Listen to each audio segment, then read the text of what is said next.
பெரிய தாதம்பாளையம் ஏரி வந்துங்க ஒரு 150 ஏக்கரில் இருக்குங்க. இதில் வந்து கருவேல மரங்கள் நிறையா இருக்குது.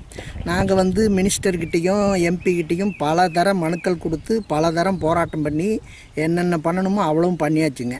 ஆனால் இது வரைக்கும் எந்த விதமான நடவடிக்கையும் அவங்க எடுக்கிறேன்னு சொல்கிறாங்களே தவிர எந்த விதமான நடவடிக்கையும் எடுக்கலைங்க. அப்புறம் இதில் நீர்த்தேக்கம் தண்ணி தேங்குச்சு அப்படின்னா ஆயிரக்கணக்கான ஏக்கர் வந்து பாசனம் அடையும். அதாவது கிணத்து தண்ணீர் வந்து மேல் மட்டத்துக்கு வர்றதுங்க. அதாவது நீர் என்ன சொல்கிறது, நிலத்தடி நீர் வந்து மேலே வருங்க. அதாவது போர் போட்டால் இப்போ 1000 அடி போட்டால் கூட தண்ணீர் வரமாட்டேங்குது.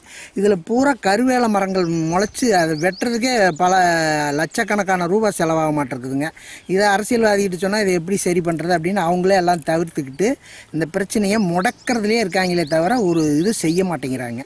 இதை வந்து நீங்கள் அரசாங்கம் எங்களுக்கு ஒரு உதவி பண்ண இந்த இதில் வந்து நிலத்தடி நீரை நிறுத்தினோம்னா கரூரில் ஒரு 1 லட்சம் பேர் குடிநீருக்காக விவசாயிகள் இதுக்கும் யூஸ் ஆகும், 2-3 இதுக்கு யூஸ் ஆகுங்க. அதனால் இதை எங்களுக்கு வந்து அரசாங்கம் செஞ்சு கொடுத்தா ரொம்ப நல்லாயிருக்கும்.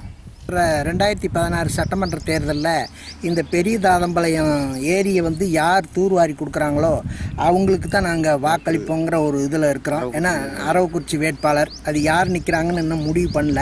ஆனால் எங்களுடைய பிரச்சனைகளை வந்து போக்கி பொதுமக்கள் வந்து லட்சக்கணக்கான பேர் தண்ணி இல்லாத தினசரி பெரிய அவஸ்தைக்குள்ளாகிறோம். விவசாயத்துக்கு வந்து நீர் இல்லாத ஒன்றும் பண்ண முடியாது.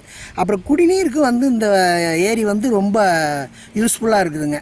அதில் அந்த கருவேல மரங்களாக இருக்குது, அதெல்லாம் வெட்டணும், நிறைய பிரச்சனைகள்லாம் இருக்குது. இதை வந்து எந்த எம்எல்ஏ எம்பி கிட்ட சொன்னாலும் சரி பார்க்குறேன், நான் செய்கிறேன், போகிறேன், பண்ணுறேன்னு சொல்கிறாங்களே தவிர யாருமே இது வரைக்கும் முழுமையாக வந்து எதுவும் செய்யலைங்க. ஆகவே இது வந்து எங்களுக்கு யார் செஞ்சு கொடுக்குறாங்களோ, எங்களுக்கு வந்து ப்ராமிஸ் பண்ணுறாங்களோ அவங்களுக்கு நாங்கள் வர்ற 2016 அவங்களுக்கு வாக்களிக்கலாங்கிற ஒரு பொதுமக்களோட முடிவெடுத்து வச்சுருக்குறோங்க.